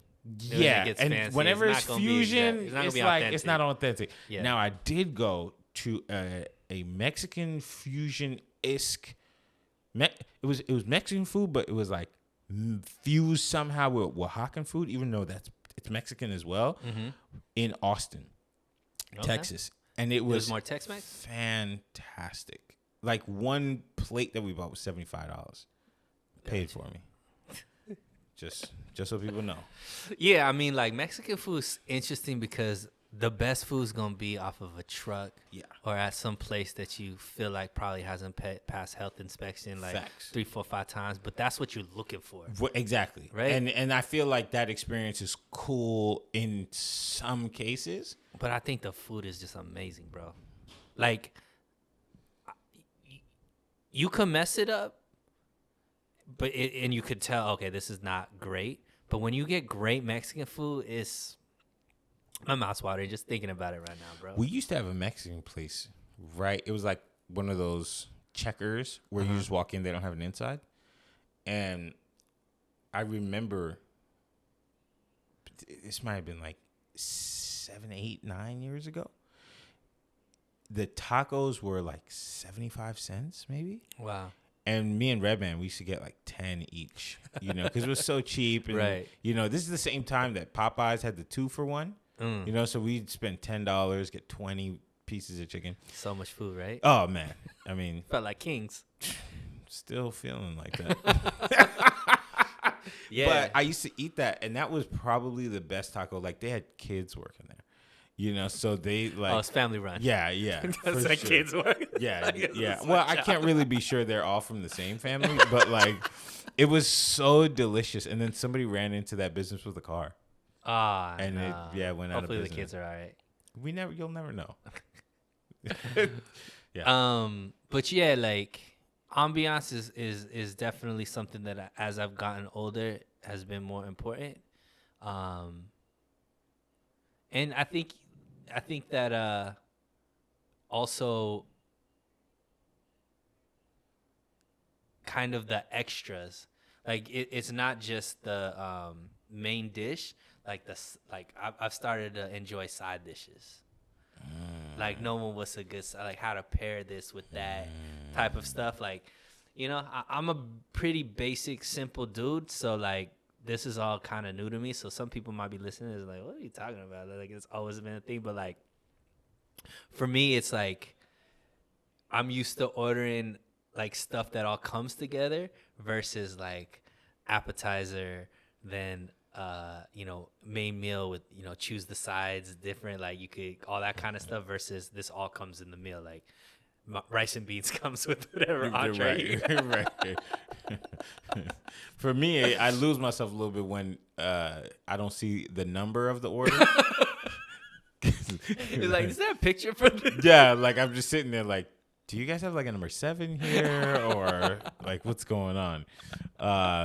No, but there's like, I really love finding the good hole in the walls. Yeah. Like San Diego has such good food to me. Like Yeah. I remember going to the sandwich place out there, and it was just like next level. It's like, what kind of bread are you guys making this crack cocaine from? Like, it's incredible. A good deli is hard to find, to be honest. Like, Yeah, that they're makes kind of good out of sense. style. Yeah, I remember, and this is one of those like back in the day. Like, remember when you could go into like grocery stores and they used to make sandwiches? They got that in Florida. Yeah, but they used to have it out here too. Yeah, Publix. Yep. But even like, I feel like you don't see that anymore. And like the mayonnaise they used was like different. It was like like you couldn't buy that mayonnaise for some reason. Like, Because we don't got Wawa here. Wawa's. Yeah. But Wawa's still kind of more commercial than what I'm talking about. I'm talking about where they used to have the alfalfa sprouts, and they used to have like the slight back when they sliced the meat themselves and with all that kind of head. stuff. Okay. With like the boar head meat. I don't know. Okay, that I was thought the you name meant of the like brand. an actual board. No. It was like the brand. It was like this fine meat. Yeah. And if you like, they would advertise it like, we serve boar's head meat. Gotcha. And it was like, we serve the best stuff. I think like Jimmy John's, Subway, they kind of ruined it for like the sandwich places. Yeah, they're not hot. I mean, I think in New York, sandwich places are still hot. Yeah. But here on the West Coast, there's it's pretty much, I feel like it's just like Mexican food. And then like New American, it's hot. Like, because people are looking for the vibe. It's not just the food. Like, if people are going out, so I think in California, and I could be completely wrong, if people are going out, like they step out of their car to eat, they want like the experience, Yeah. or they don't want to have to leave their car. They want like, the pictures. Yeah, Yeah. it's either for something that's gonna be on IG that I could take pictures of and all that kind of stuff. Ambiance that has to have the flames and the heaters and the lights and all that kind of stuff. Or I need it to be convenient, drive through, like in and out, Yep. delivered to me, all that kind of stuff. Yep. So I think like the deli is kind of like you don't get the fancy ambiance thing, but you have to step out and actually stand there while they make your sandwich. And I think It's that's like Oh. gone. I'm so disrespectful. They have a lot of really delicious Mediterranean food out here. Yeah. Man, we're so far from Greece. But Also, it's just like, also like I like some of the Ethiopian restaurants out here. I've never had Ethiopian Oh food. man, it's great. It's really spicy though, so if you like I spice, can't do spicy Yeah. too, man. but I mean Ethiopian food and Indian food is extremely similar, except Ethiopian food uses a lot more meat than Indian food does. So You trying to say it's like more like gay? no, I just think that because religiously Indians, a lot of people are just vegetarians. So Ethiopians, like, they use more beef, pork, stuff like that. You won't Really? really see in Indian food as much. Yeah, I mean, but here's the thing. Both of us have lived on both coasts. Who Yeah. has better food, East Coast, West Coast? I don't think it's even close. Okay, so the reason why I'm having an issue here is because, like, what do you love? And I think the battle between the coasts are: do you love Mediterranean, Mexican, and New American food? It might be a dub here. If you like Italian food, if you like Cuban food, if you like old American food, like burgers and cheesesteak, pizza, that stuff, Chinese food, I think it's gonna be better on the East Coast. It's not even close. The only thing that's better on the West Coast is the Mexican food. Everything else, I think East Coast smashes the West Coast. Mediterranean? Mediterranean. Yep. Nah. I'm telling you, bro, it's great out there. Like, you get authentic, like, Greek stuff. You get, the hummus, all that kind of stuff. You could find really, really great spots on the East Coast. Pizza, not even close. No, Pizza there's no such thing as pizza here. Chinese food, dude. The Chinese spots on the East Coast, you could get the fried chicken, and then they have the fried chicken with the fried rice, the chicken wings with the fried rice. The best fried chicken I've ever had is That from was the Chinese something food I was places. trying to find when I went to New York last year. I was like, I need the New York Chinese food experience. Dude, it is so good. Sandwiches, like, you could find delis and all that kind of stuff on the West Coast to get really, really good sandwiches where the meat, like, they make them big and, like, really, really good. And then the diners out on the East Coast. Next, that's what I mean. Like that old American food. Breakfast. Like, we don't really have diners here. We have diners. We have But Norwood, but it's yeah, not. The they're all culture chained. is not. It's not like diner culture. It's not like the diner where there's a 55-year-old woman that's the waitress. Mm-hmm. The food's gonna be greasy. Like, they're gonna have whatever you want for breakfast. They're gonna have the best mozzarella sticks. They're gonna have the best ranch, like all that kind of stuff. Like, diner life, that's something that I truly miss. Anytime I could find a good diner, I'm in there. I was talking about this at work today. LA has like Denny's culture. It goes back to what I'm talking about. Either if people are wanting to get out of their car, they want an experience, an ambiance, like you said, clickable, Instagram, all that kind of stuff, or they want convenient, in and out, quick, cheap kind of thing. East Coast is like, you're gonna be waiting in line at the hole in the wall spot. You know what I mean? Like you gotta, even though there's not as much patience on the East Coast, they're still like they're used to they know like it's not just in and out. They're okay with like spending time on certain things. Have you eaten in Florida? Yeah, and Miami. Yeah, you gotta eat in Florida. It's like New York food with oranges. It's like I've had Cuban food in Miami, a lot of Cuban food. It's next level. Florida's next level. The thought that I have about California too is, I've never had sushi, but I think if you talk like sushi and ramen, they probably got that on lock here as well. Because like, and I say California because I'm putting San Francisco up there. San Francisco's known for having some great food. Like, yeah, but Maryland too. They got all the seafood out there. Yeah. You know what I mean? Like New York, they got seafood out there too. So I don't know. Like I said, I've lived pretty much in every region. Best food to me, East Coast, other than the Mexican food. Mexican food, you can't touch it out here in California. It's a lot. And I think the best food in California is in San Diego. Like, as far as like Mexican food, I saw like the best Mexican food. There was like a list, and actually in California, San Jose was like the top. So how much do you think they paid to be at the top? How much do you think they paid? Yeah, I don't know. Yeah, I was shocked because one of my boys that I work with, I was like, man, the best Mexican food is Southern California, bro. Yeah. He's like, nah, man, it's Bay. And then he like sent me like an article, and San Jose was the top. Did he write the article? Possibly, I don't know. Yeah. Probably from the Bay Area. What's his name? Josh? Nah. Yeah, it's Josh. Josh wrote the article. Yeah, we know Josh. But if you haven't been to the East Coast, definitely need to go. I recommend get you a slice of pizza because the pizza's different out there. Also, get you some Jamaican beef patties. That's the thing, man. The Caribbean, like, that's something that the West Coast don't even do. They're just like, we got it.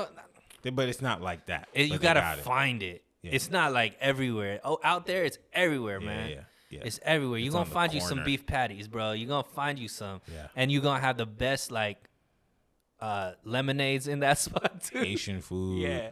It's a different experience, but get you a slice. Get you a slice, but here's the thing. This is the thing that people don't know about on the West Coast, man. The Chinese food. Get you the chicken wings, and I upgraded to the shrimp fried rice, but they usually just give you regular fried rice. But chicken wings and the shrimp fried, oh my god, I could eat that every day. Well, we have Panda. Here's another thing about California too that makes the eating here a little difficult. There is an emphasis on like healthy eating here. So let's say, for example, I went to this strip. No, I went to this strip in Santa Monica. Okay. And I had like turmeric shots, and then I had like it's not ube. It's that purple. You know, that purple ice cream that's like really kind of healthy, but it has a lot of sugar in it. No, not matcha, but I had that. The Uba Tuba sells that stuff, but they have a lot of like gross, healthy things that like people eat so that they can remain 18 for like 30 years. You know what I mean? So it's like, yeah, some of those people think it's good. Like something that gets on my nerves. Like people don't know this. It gets on my last nerves when people say, "Oh, I got this just at like Trader Joe's." Like I don't know why it really punches me in the kneecap when people say that. Like, oh no, I got that at Trader Joe's. Like, do you want us to know that you're healthy or something? Like, what are you, a loser? You know? So it just like, and you then I started saying that don't have plastic bags. Yeah, like and then I started saying like, oh, I just got that at Trader Joe's. Then I had to punch myself in the face. Like, no, why did you say that for, you weirdo? You know. Now I'm going to start lying. I'm going to tell people I got this at Walmart. And then people look at you funny. Like, you go to Walmart? What are you? I'm all Costco. What are you, a transient, you know, or something like that? They just look at you so weird. But then really, I did get it from Trader Joe's, and I want to tell you. It's like a woman who has pockets, you know? Like, what? Yeah, like a woman who has pockets in her skirt, you know? What's wrong with that?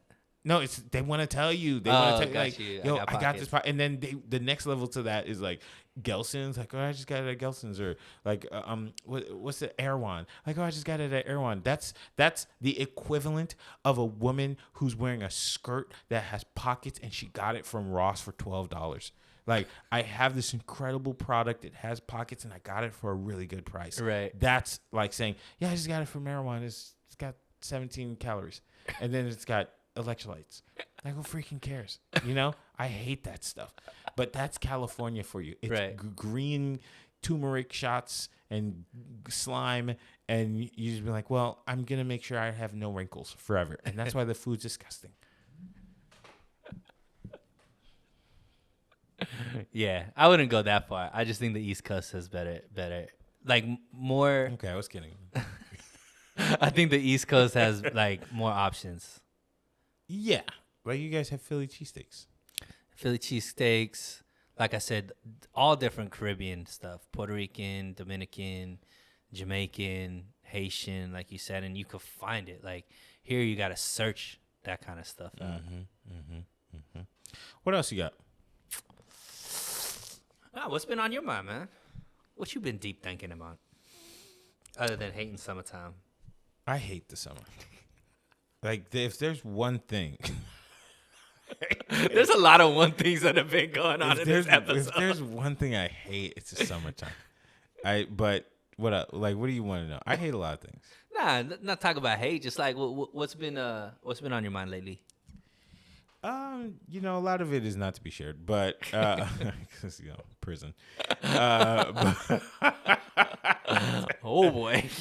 But I've been actually spending just a lot of time, kind of like Marie Kondoing my life, just throwing things away. Oh. You know, condensing down, Cleaning. Like, yeah, cleaning. Like, even though I have the chief of cleanliness that comes to my house, The CEO. the CEO, director. She might have been downgraded, but I have, assistants, and she comes and she does a wonderful job. But I was just looking around me, and I've had like this odd, feeling that I could be sadder than I am on average. Could be sadder. Yeah, I could potentially be sadder than and I'm not sure. So you're not sure what you're feeling. Yeah, it's just kind of like a little blur of confusion, just like whatever, bloop. It's like a down. It's like a dip. Yeah. We all in there. Yeah, and just the other night, like I went to the store and I was looking for a little something to drink, just a little drink, and I got lured in by the advertisement, so I bought a grape drink, and they knew exactly, like if they had just put like a grape drink and a watermelon drink right there, I would just bought both of them, and then just maybe like an orange soda or something on top of that, and I don't really consume like that. So, but I sat on the couch and I drank it, and I was just kind of like boop, boop, boop. And I woke up feeling really sick, and I was just like, a lot of unnecessary grape. That's a lot of unnecessary grape. Yeah, and it's not even real grape. It's like grape flavor. So Yeah. So all of that happened, and I was just looking around the apartment, and I was just kind of like, dude, there's so much stuff in here. Like, you heard New York is sinking? Yeah, you talked about that. And I think like California is sinking because of all the crap I had. So I just made a decision. It's like, I'm just gonna clean everything. I'm not even gonna clean. I'm really just throwing things out. Mm-hmm.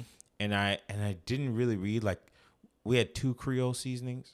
One of them was from this year and one from 2016, and I didn't read them at all. So I just threw away the new one. Okay. And I kept the one from 2016, so no one could use the Creole seasoning. It's just sad. Is it Tony Kuchar though? I'm sure it is. Okay, cool. The green one? Yeah. Yeah, from Louisiana? Yeah. That's what, come on. That's what we do. I don't use it at all, ever. Clearly. I don't even know he had a name. Well, somehow somebody bought a new one thinking that you guys are using it. Yeah. Well, somebody here makes spaghetti with that stuff. But yeah, like, I feel like I've been oddly impacted by something that shouldn't have impacted me at all. And so it just made it just, you know how like Like you see a single drop of blood, and then you don't expect there to be more. You're like, oh, it's just a single drop. Like, it's not a big deal. But then all of a sudden, you just like keep bleeding, and that's a little bit of what like life has felt like. Even though I'm in a wonderful place and I feel very good and blessed and happy, but for the most part, it feels like there's these drops of blood that just keep falling. And it's like, why? When did I get cut? And why? I think I kind of have figured that out, but also like, how do I put a Band-Aid on this? And I know this sounds kind of vague and obscure to people. Yeah, very much so. But thanks for tuning in. But yeah, it's like one of those things. It's like an emotional moment where there's like this slow, not sure if it's pain or if it's like just this like feeling that I've been rocked, but I don't know how because I'm staying on my 2 feet. I'm totally fine. But like I've been rocked and I'm not sure why I have this like emotional vertigo. Yeah. I mean, I think that's normal. Seasons changing. Maybe there's something. I feel like anytime there's like that down, you got to really drink more grape drink. I think you got to really be mindful of what you're feeling and allow yourself to feel. I think sometimes we shy away. We try to mask feeling things when the only way to get through things is to go through it, right? And so usually just like how you become a butterfly, like you gotta be a caterpillar, get into a cocoon, spend some time in there, and then you come out a butterfly. And maybe that's what's happening right now. Like you're going through it. Certain things are gonna come to light. Certain things are changing. Maybe the cleaning of your apartment that you just talked about is a metaphor for life. Certain relationships get cut off. Certain, vices maybe and all that kind of stuff. And then you come out a new person. That's kind of what it feels like. It feels like I just said, I need to throw a lot of this stuff away. I remember feeling that this way in 2019-ish, 2018, 2019. And I remember I had this sack of letters from somebody who was like in the Army. And it was from 2017. And I just kind of had them in my apartment. And I just picked them all up one day and threw them in the street. I just threw them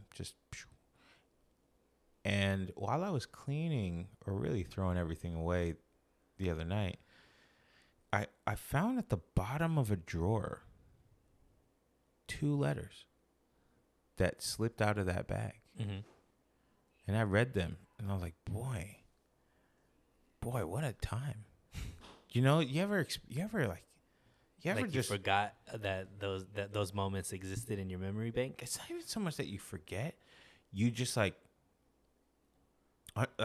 in a sense, unfortunately remember because it was so vivid at the time. And then now you're removed and it's either funny or it's like weird or it's like somebody you knew so deeply and now you don't at all. In the slightest. And it's like, boy, do we just like stranger to stranger life? You know? We just like, hey, what's your name? Great. You're going to mean so much right now. Then like, boom. That's it. It's a wrap. Do you ever think about those type of people and wonder if you ever cross their mind? Do you value that? Yeah, of course. Like, I know potentially people think that they never cross my mind. But number one, I think about people I hate a lot. There's only one. And I'd be randomly saying, like, F that dude, man. Like, weekly. And it's been some years now. I probably should be over it. I apologize, bro. Like, I don't know. I know. Well, I guess it's 2 people.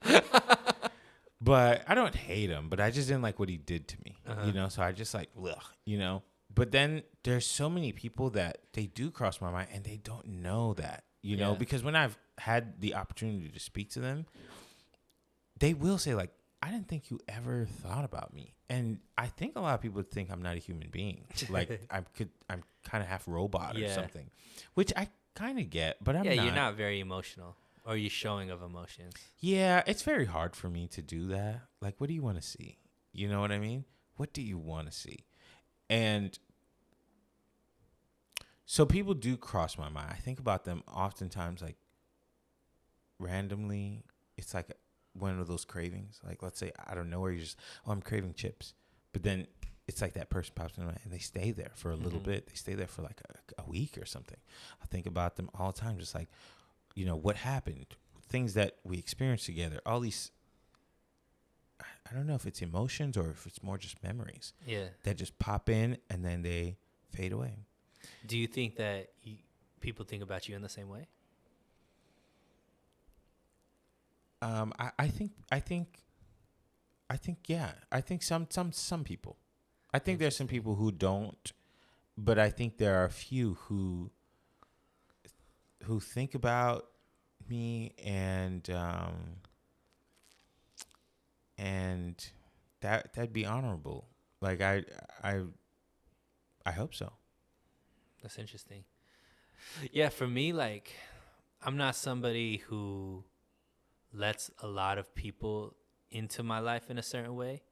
So people that do are we're put on a certain level, and it doesn't necessarily mean like we spent years together. It could be a short instance, but the interactions and the way that I felt about people, whether it be friendships or romantically, like I don't like I could let people go without letting them go, if that makes sense. Like, Yeah, you keep people with you for a bit. yeah, like I think much more than the average person, to be honest. Like, I think about a lot of people that were meant a lot to me, whether they believed it or not. Like, there's sometimes people don't believe that they meant something to me, Yeah, but they do. And I used to, when I was younger, I used to reach out, and I think it was kind of toxic, like, yeah. to reach out and, they moved on or whatever kind of thing, or they're like over it, like friendship wise and whatnot. But so now I kind of like keep it to myself. Like, I don't reach out, I don't react upon it or anything like that. I just let the emotions pass and just think about the thoughts or whatever it is. But I don't think that I get thought of the same way. It's And hard to think that. Like, yeah. you really have to, because the average answer is probably gonna be like, no, I don't think they think about me. Well, But the reason being is, and I think we've talked about this before, is like I talked about, do you have people that have reached back, like people from your past that reach out to you randomly? And yeah, you said it happens a lot to you. For me, I could remember every single person that has come out of nowhere to talk to me, because it's very few.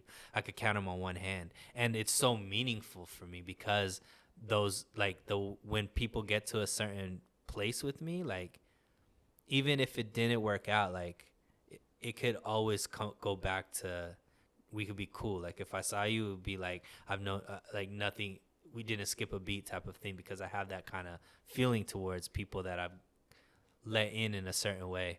So that's where it comes from. Is like, I don't, it people don't come back to me, if that makes sense, or reach back out or check in, hey, it's been a long time, how are things going, like stuff like that.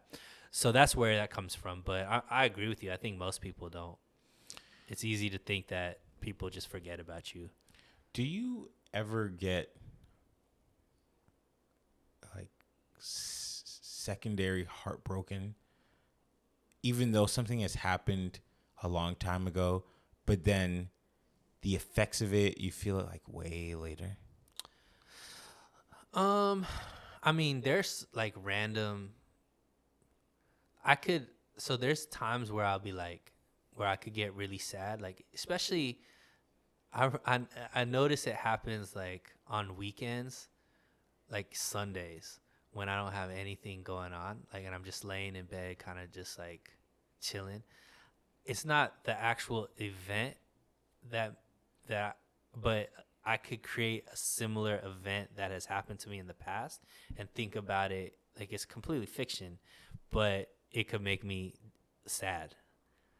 But it's not the actual moment, because that's done and I've dealt with it or whatever, but like creating the same type of energy that makes me sad type of thing. Makes me think about that statement that healing is not linear. Are you familiar with that? I've heard of that, but What does it mean?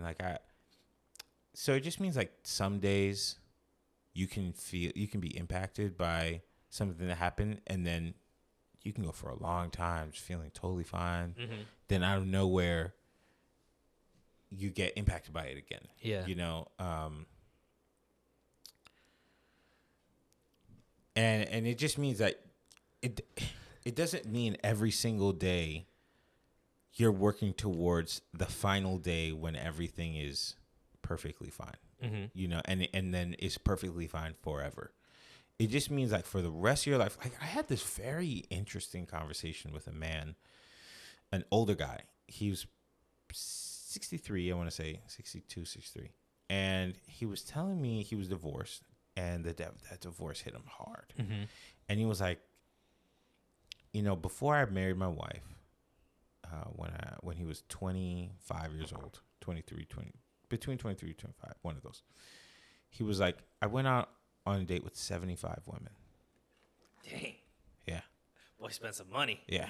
But this is the 19 whatevers. Right. You know. It's probably a quarter each date. Yeah. You know, he went to the sock hop. Yeah, He probably went to McDonald's, and that was a fancy place back then. Facts. They were like, how do they get that food done so quickly? It's impressive. And he was telling me, he was like, I married my wife, but there was these 5 other women that just, I never, ever forgot them.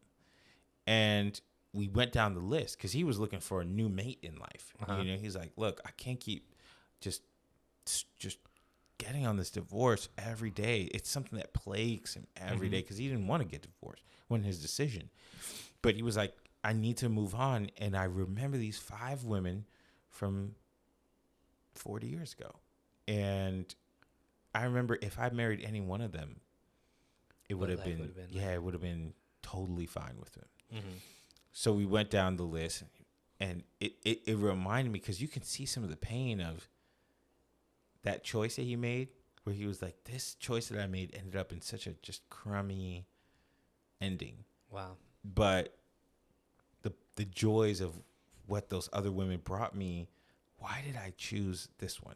Mm-hmm. And it was something that you would imagine 40 years later you would have been healed from it, but those wounds are still open, and he did not heal in a linear sense. Were those wounds, or was that just regret because of the new wound? Because of the outcome, right? I don't know. Because like he still had this, there was one that he talked about that was like, you can tell there comes points in life where you have to like choose your person. Yeah. I don't know if you've ever been through that, where you like talk to 2 people and you're like, damn, I like both of these people. Mm-hmm. And you have to make that decision. I went through that one time where it was just like 2 amazing women, and it took me a while to like figure out, who do I want to even talk to? And I didn't even make the decision for myself, just like the situation kind of happened. Mm-hmm. But I'd be thinking about it, you know, to this day, you know, and it's a long time ago.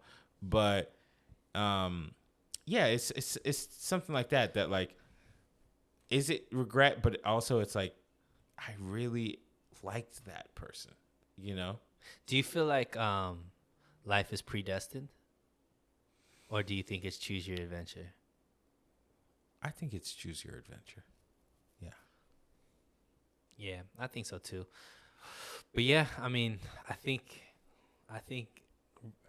reminiscing or feeling regret and things like that, you know, I don't know. I think the only benefit from that is moving forward, not making the same choices or decisions. But I don't think you should spend too much time looking backwards and wishing, hoping, wondering, just without learning something from it. Because then it's kind of like just, you're going to feel these emotions for no reason. That's true. And they just be dragging you down. Yeah. They really do be dragging you down. And then all of a sudden you're throwing everything away. Yeah. Or drinking grape drink. With that being said, hey, thanks for tuning into this episode. If you enjoyed yourself, if you had a good time listening to this, please give it a like, Follow us on YouTube. Follow us on Instagram at MOI Podcast. Follow us on our personal pages. And hopefully in the next episode, Chris will join us. Goodbye. Thanks for listening. If you like what you saw, please make sure to subscribe to us on Instagram at MOI Podcast. And please check us out on our YouTube channel by searching Men on the Internet Network.